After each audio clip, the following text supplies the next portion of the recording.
بسم اللہ الرحمن الرحیم۔ السلام علیکم ورحمۃ اللہ وبرکاتہ۔ حضرت داؤد علیہ السلام جنگل سے گزر رہے تھے۔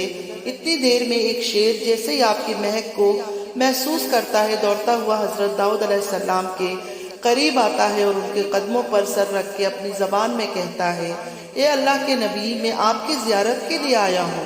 حضرت داؤد علیہ السلام نے شیر کے سر پہ ہاتھ رکھا اور دعا فرمائی۔ پھر وہ شیر کہنے لگا، اے اللہ کے نبی، اگر آپ کی اجازت ہو تو ایک سوال پوچھوں؟ حضرت داؤد علیہ السلام نے مسکراتے ہوئے فرمایا، ہاں پوچھو، کیا پوچھنا چاہتے ہو؟ شیر اپنی زبان میں کہنے لگا، مجھے یہ بات سمجھ میں نہیں آتی ہے کہ اللہ نے ہمارے رزق کے لیے جانوروں کا گوشت کو کیوں منتخب کیا ہے؟ ہم شکار کرتے ہیں اور جانوروں کو کچا کھا جاتے ہیں، اس میں قدرت کا کون سا راز ہے؟ جیسے ہی شیر نے یہ پوچھا تو داؤد علیہ السلام نے فرمایا، اے شیر، دیکھ، اللہ نے اس پوری کائنات کو کائنات سے جوڑے رکھا اور زمین کی مخلوقات کو مخلوقات کے لیے راہ ہموار کرنے پہ ماتحت کیا۔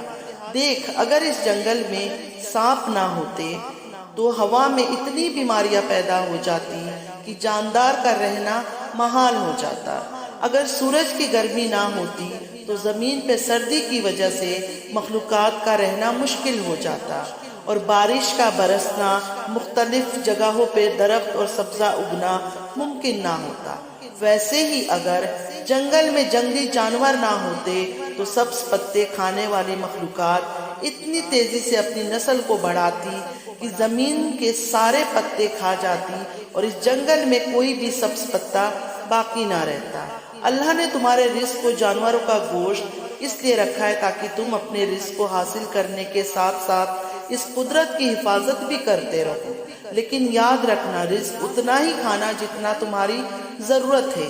اللہ نے زمین کو تمام مخلوقات کے لیے نعمت رکھا ہے تاکہ ہر خلقت دوسری خلقت کے ساتھ اس قدرت کو چلا سکے۔ لیکن افسوس تو یہ ہے، انسان ذخیرہ کرتا ہے اور اسی ذخیرہ کرنے کی وجہ سے وہ ایک دوسرے کا حق کھا جاتے ہیں، اور کوئی اتنا امیر بن جاتا ہے، اتنی دولت ذخیرہ کر دیتا ہے جو اس کے کھانے پینے سے بہت زیادہ ہوتی ہے، اور وہ اس کا رکھوالا بن کے پوری زندگی اس کا حفاظت کرتا رہتا ہے، اور کوئی اتنا غریب بن جاتا ہے کہ 2 وقت کی روٹی کے لیے زمین پر مارا مارا پھرتا ہے۔